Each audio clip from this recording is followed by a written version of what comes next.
the intro. Uh, Today I will show how to use the OpenAPI standard and how to keep the documentation in sync with the code. That could be quite painful, or it could take time, and having an automated way to do it. So I would like to start telling a short story, my story. So that was me, the guy with the green face, while my manager was asking me to do always the same thing. So repeating activities, and we were told to build the same form, the connection to the database, to manage the security. And this is kind of a boring activity, if you want. I want to focus on the code that matter, on implementing the feature, the business logics. So the boilerplate code is kind of time consuming and also error prone. And if you don't build it with the right quality, all the project fall down. So this is what I used to do, and this is a real story. I remember that project that was on Friday, and after 2-3 months of paperwork, my manager told me, hey, a customer wants a POC ready by Monday. Yeah. So what happens? That was me in the weekend. So I used to code for the whole weekend, me and a teammate, of course. And yeah, I said that the working was repeating and boring because we had to start a working prototype. So it's the usual backend, the usual boilerplate. So what we did, we took a previous project, Ctrl+C, Ctrl+V, and that's it. Just tweaking it and make it work by Monday. This was the activity we did, and was not the only time I did it. Also for personal project, sometimes you want to start something very easily, quick, and you don't want to bother about that part, the architecture of the application.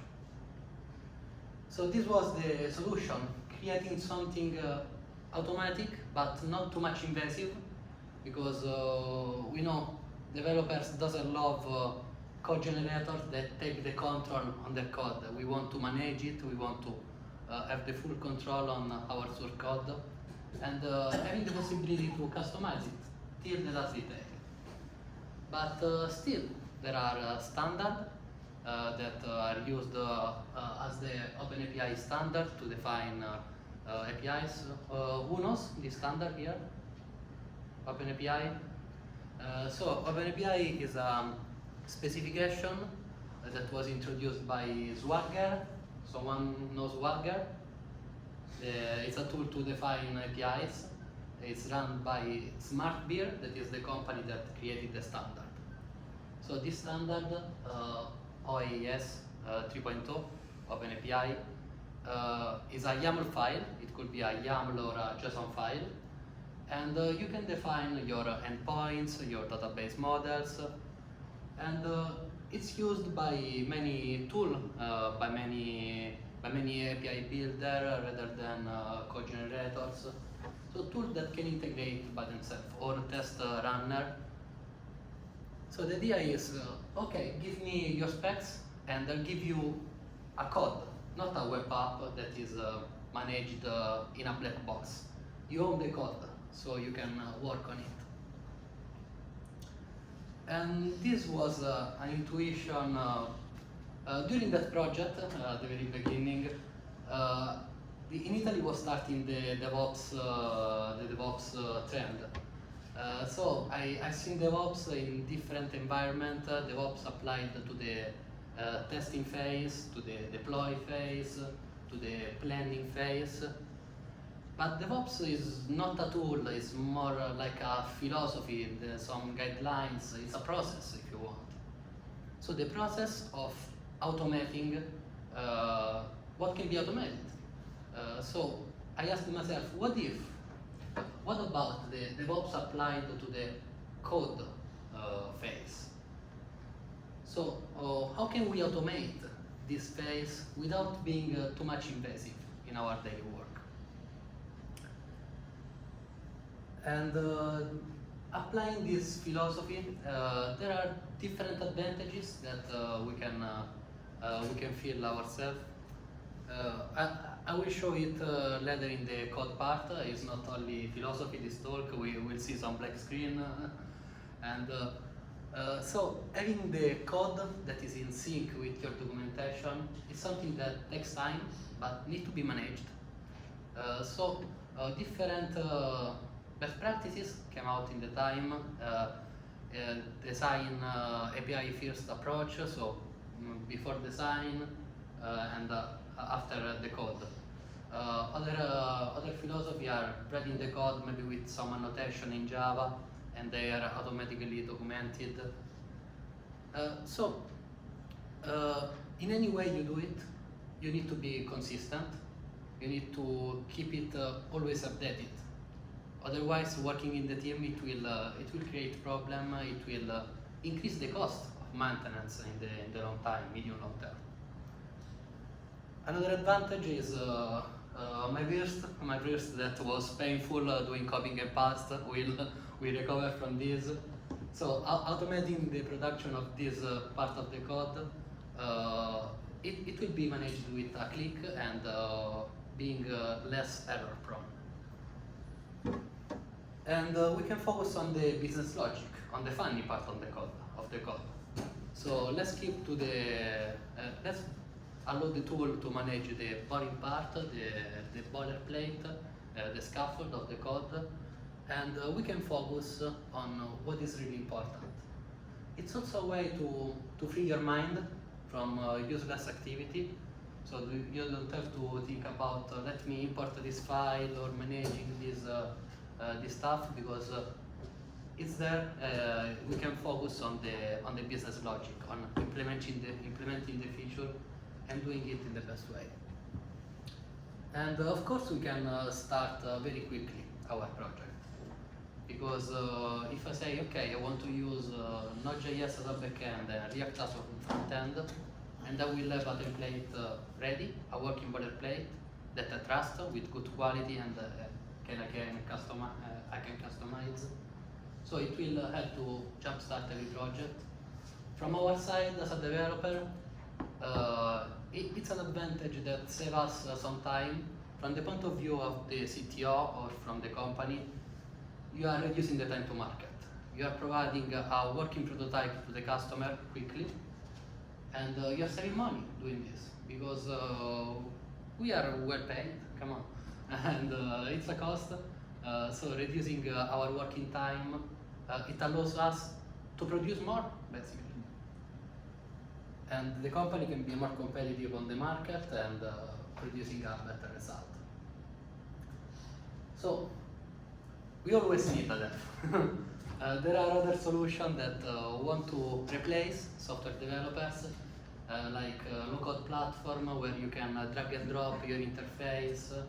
I tried something of that, and in my previous company, and it needs a lot of time to train each people on that platform, and after you are trained to work on that low-code platform, you have a huge lock-in. So they basically don't provide the code, it's a black box solution, and you are skilled only on that. My previous company made, I think it was an error. They hired 5-6 people and they skilled them only on that local platform. So after that, they had 5 people that were able to do nothing if not using that platform. Yeah, it was it was terrible. I was trying to mediate this situation. It's not always easy to deal with the management and a big organization. My idea is that we need developers. We'll not replace developers. There will be no tool in the next 30, maybe 40 years, also with AI or whatever, able to replace a developer. So the idea is that is the best asset of the company. They don't want to lose that asset. Let's support them.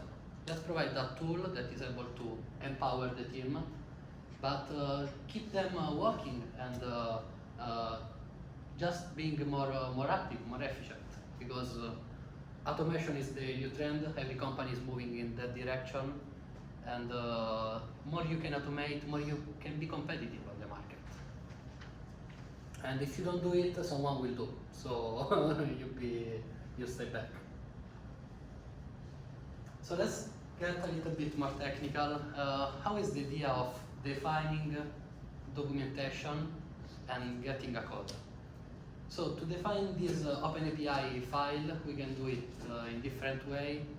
We also have a web platform, but we don't talk about this today. We have a VS Code extension that is integrated in your IDE.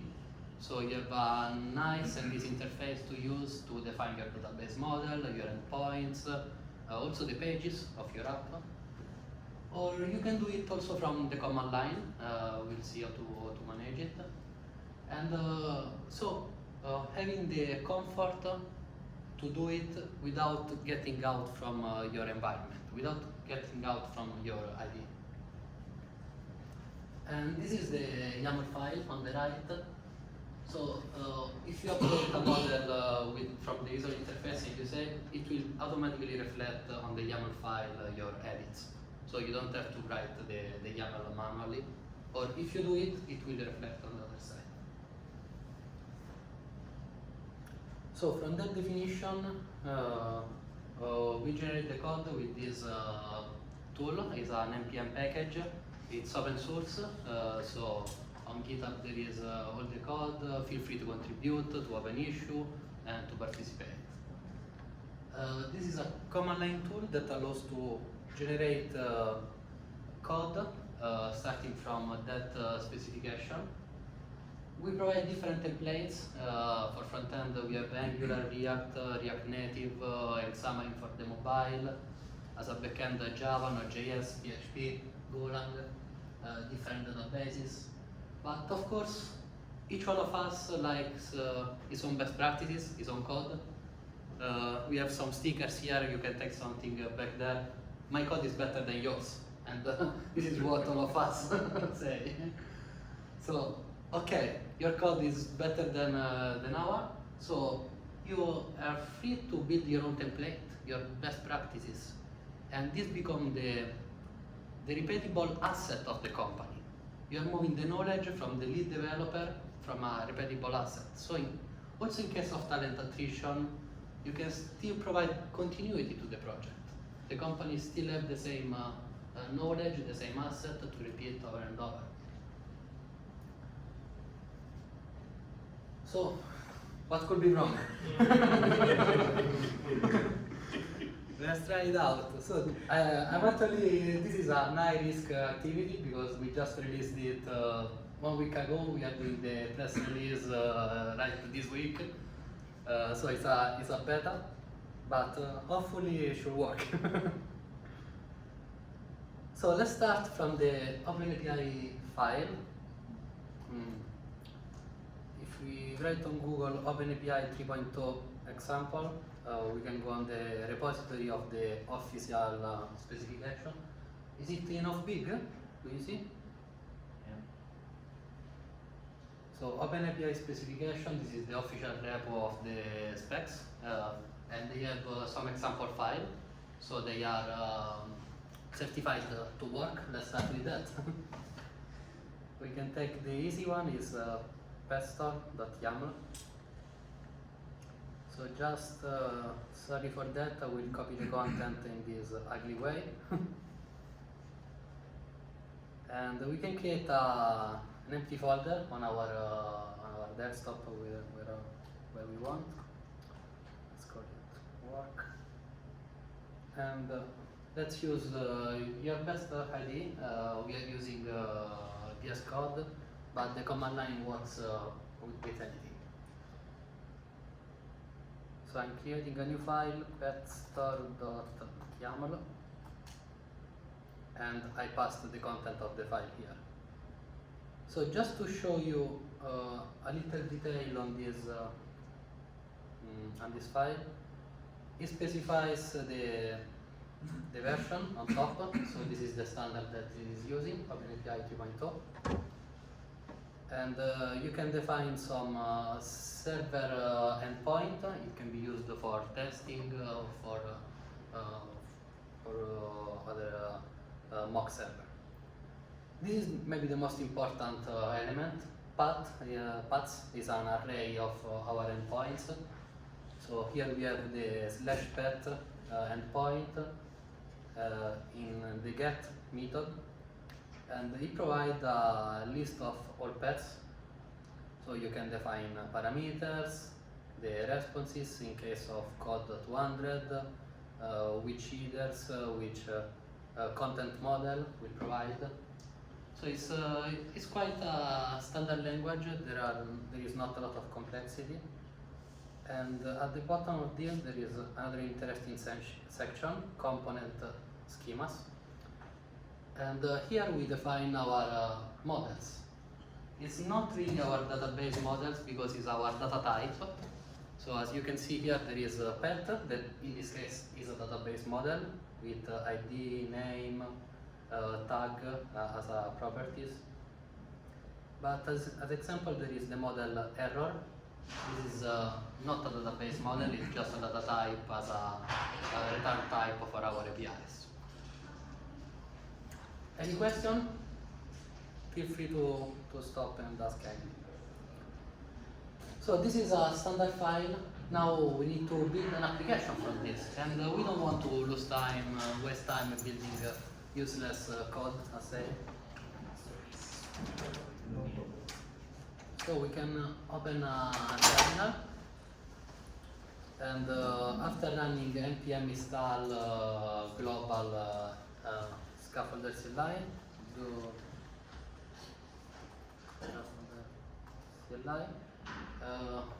do you know npm? What is an npm package? How to use it?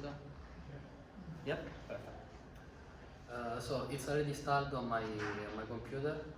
So after this, we can just type sk, and we have all the commands to do our activities.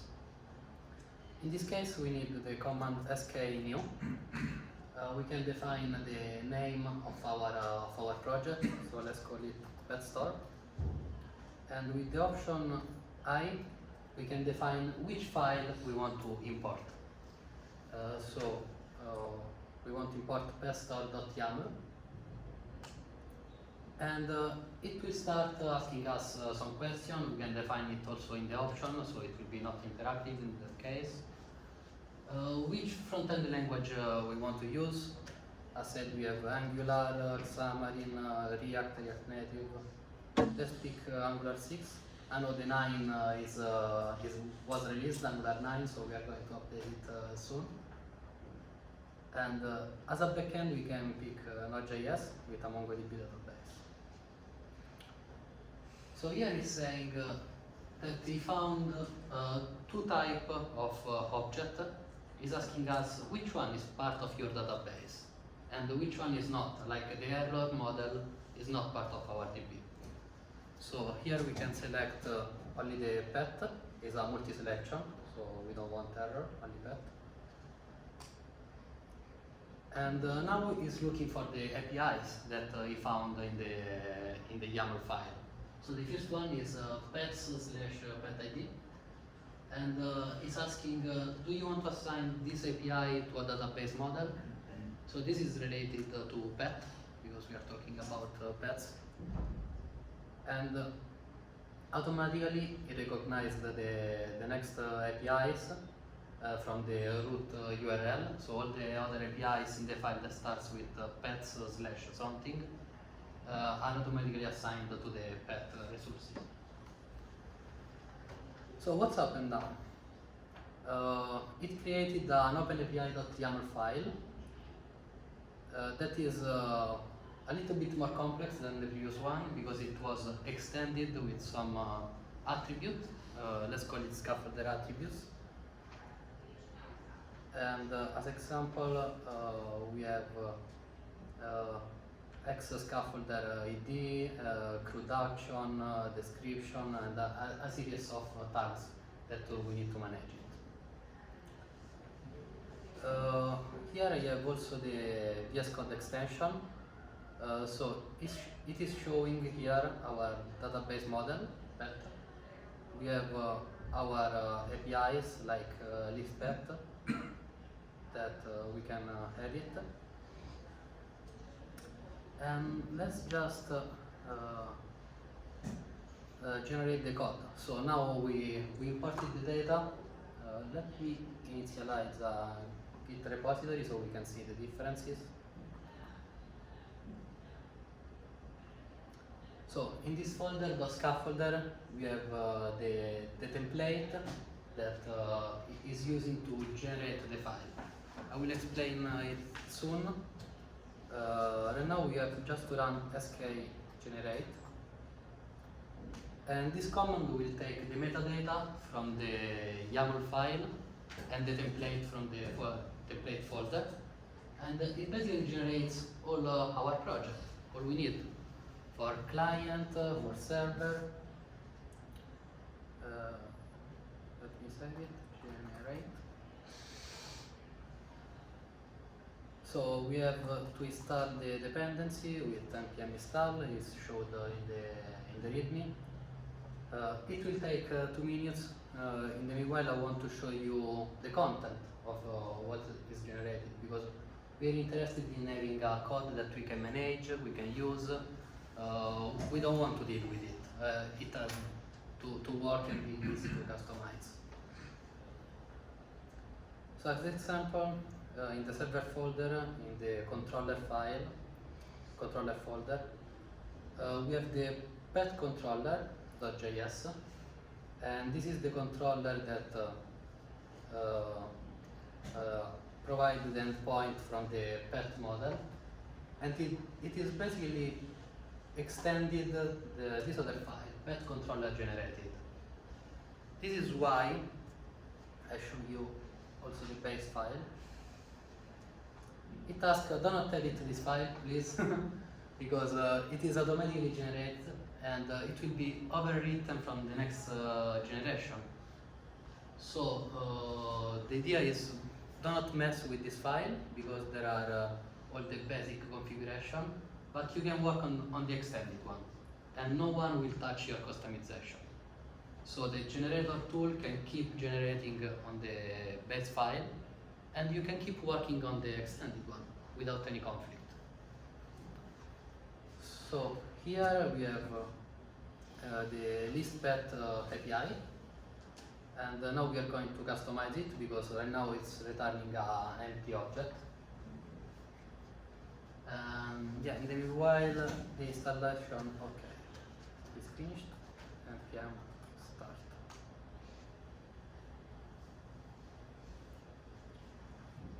I have to switch on my MongoDB database. Okay. So basically here we have a backend application in Node, the front end in Angular 6. Our bot started, and we can find it on the localhost 3000. So here we have a working application that is quite empty now. We have some interesting stuff. If we go in API/docs, there is this is Wagger, is the tool used to convert the OpenAPI file to a web interface read-only. So we have all our APIs documented, and we can also test it if we have a mock. There are all the parameters, all the stuff that we need. So it's a very useful collaboration tool. And we have our API, like /pets. It's answering an empty object right now. We want to customize it.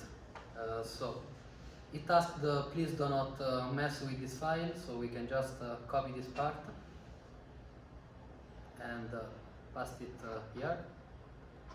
So in the list pet we want to return maybe test. Okay. And should be it. So very easy. We built a working prototype that is working, but without losing time with all the boilerplate stuff. We are just ready to start, and this helps also in case in your team maybe you have some developer that is less skilled than other, someone using different standards, different best practices. It's always like I don't know, different religion sometimes.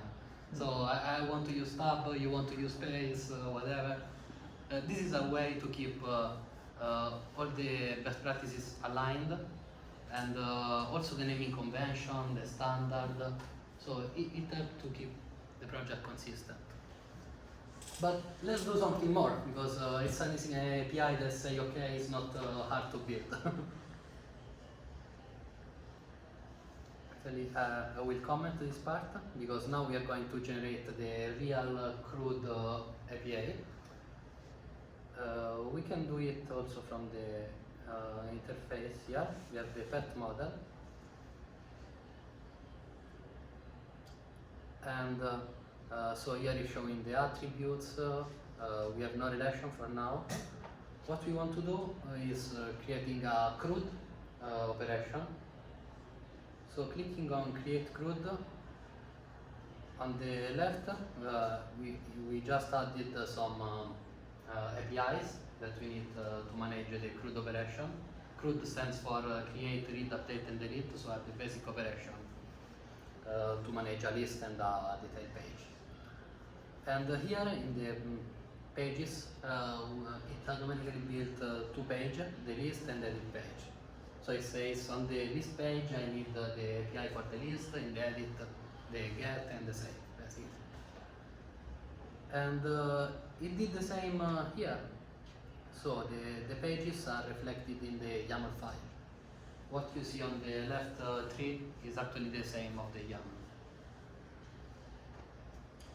So we can just generate it again with cascade generate, because now the source of our data is changed. So it just generated the new files, like the pet edit pet list page as example. So we have an HTML page that is very easy to change. And if we go back and we refresh our app, okay. Now we have the link to the pet list. And this is a basic form, automatically generated, you can customize it. My database was already full with some tests. We can add a new pet. So this is ITG. This is my best pet, tag Luca, it has my same name. And so it's working, it's saving the data on MongoDB, it's not a mock, it's a real application. And you own the code, so you can deploy it locally, you can deploy it on your server, on your cloud, whatever you want. And we started from a YAML file, so the API first, definitely. We can do something still more complex, like let me save this, that CRUD. Now we want to add another database model. It could be the owner of the pet. So we are going to create a relation between the who owns the pet and the actual animal. So I just clicked on the plus close to the database, and I inserted the name of the new model owner. So here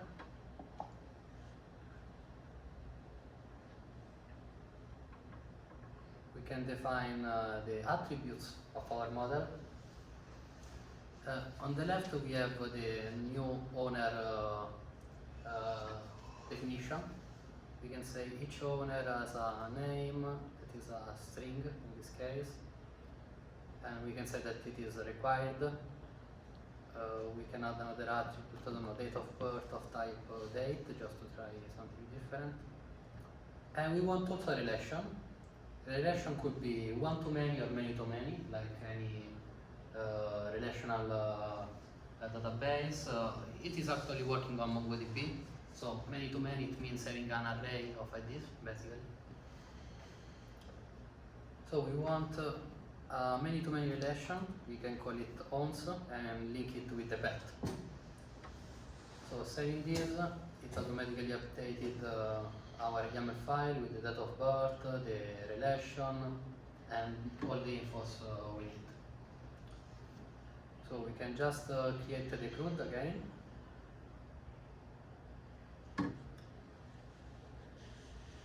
And generate the code. So sk generate.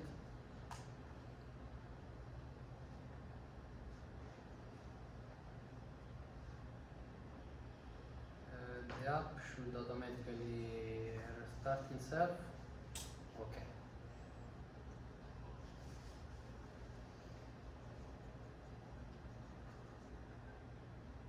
Not ready.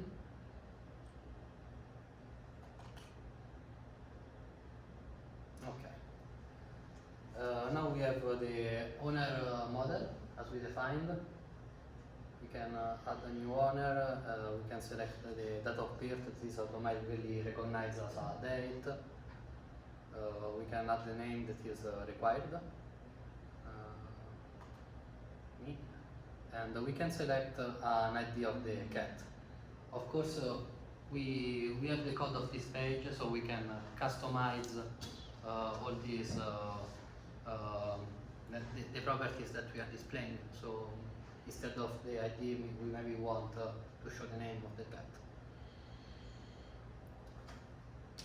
And so this is a way to manage our project in a semi-automatic way. We can still work on the code, but we get rid of the boring part of it, creating the list and all the form.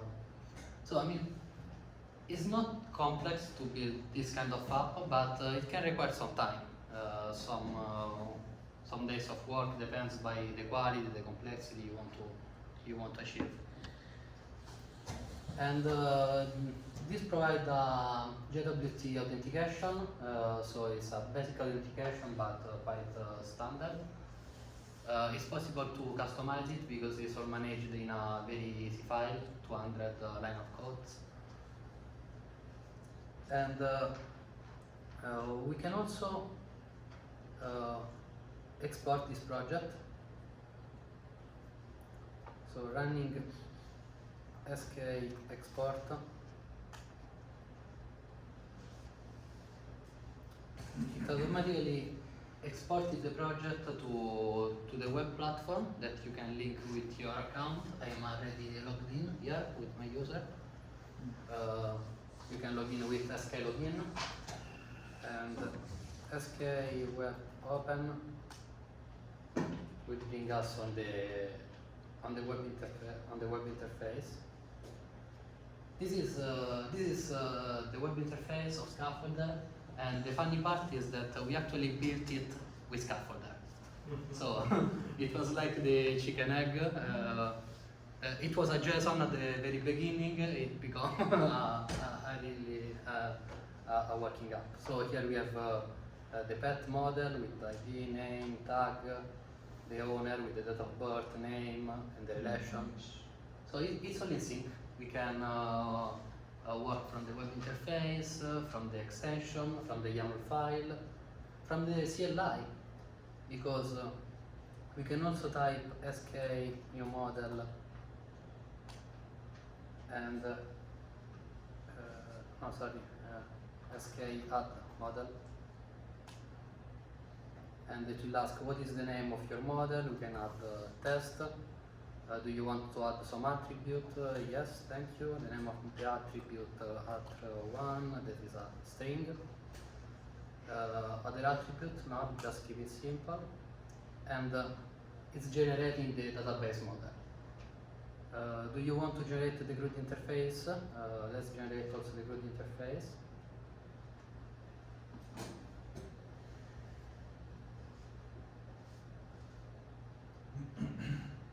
So, giving some time to refresh it. Okay.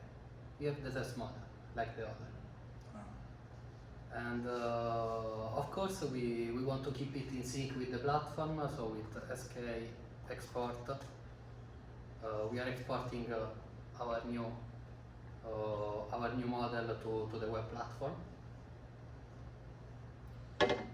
We can also open the online from here. If we refresh this page, we'll have the test model. Yeah, there it is. There is also a documentation page. This is a commodity that you can use to share your documentation with your team or with your customer. It's something like a Swagger page, but it's a little bit more advanced because you can define also the pages of your app, which API are using. So the idea is of using this in the team.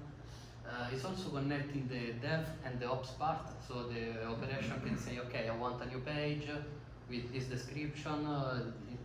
There are these requirements. At that point, the lead developer can say, okay, it needs 4 APIs with the description, input, output parameters, generating the signature of the method automatically. And at that point, any developer in the team can easily implement just the business logic, because the boring part of the work is done and is respecting the standard of the company. It's respecting the common guidelines and the naming conventions. So this is what we actually do. It started from a personal experience, so it was really something that I wanted to build for myself at the very beginning. I actually provided it to different companies where I was working before, I was in touch, so it was something for me. I said this open source, the CLI interface and the VS Code extension. So just from our website you can click on for me on GitHub, and it's all here. You can open pull requests, issues.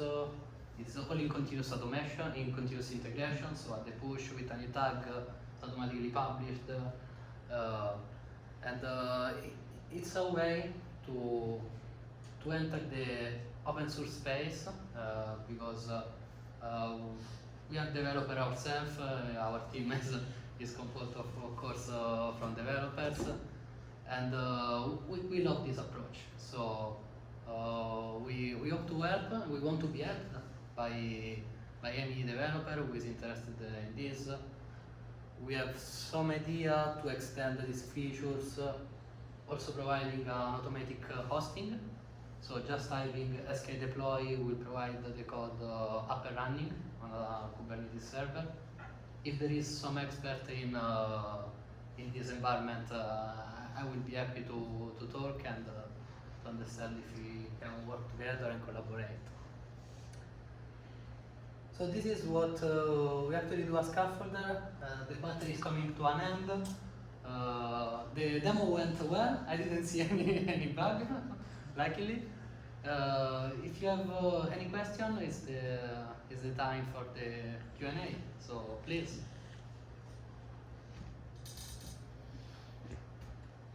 Your brochure mentions the enterprise version is available on Google Cloud. So Yep. is that different? It's on-prem. It's the web interface on-prem, and Skaffolder Enterprise Docker. We have a Docker image on Docker Hub. Let me find it.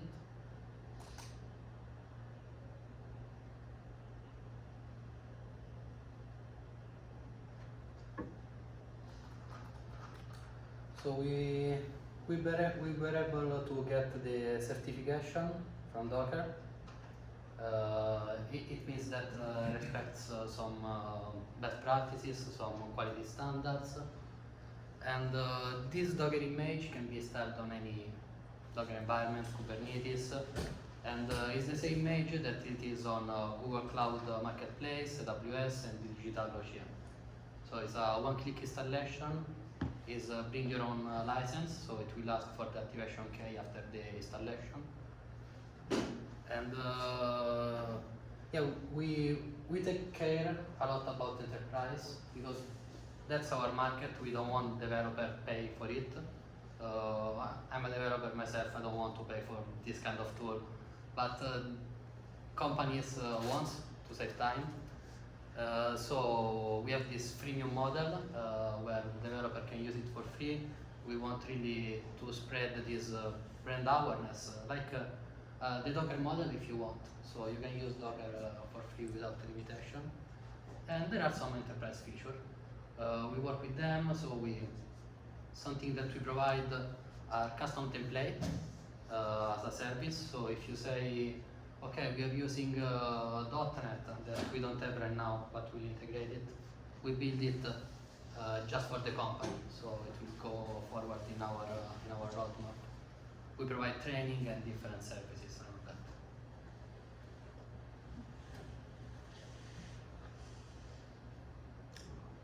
Any other question?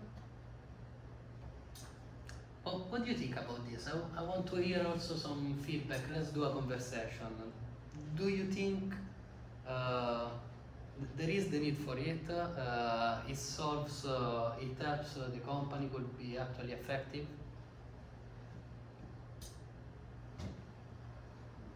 Please.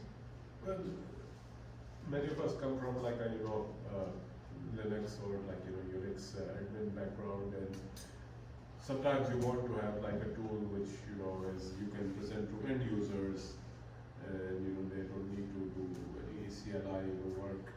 So that might be one use case that comes to my mind, and you think this would be good fit for that? Yeah, definitely, it will. Basically, the profile more interested in using these are mainly two kind of companies, or software development companies that do it as a core activity.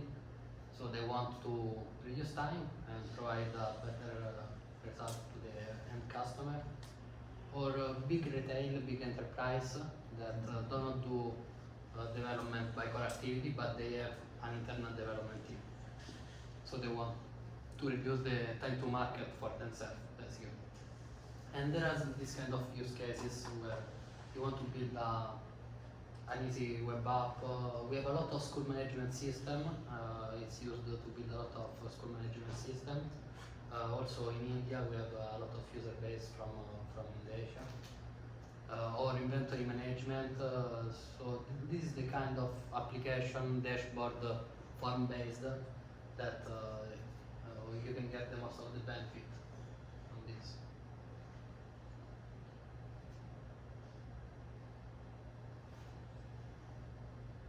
Yeah, there is nothing else.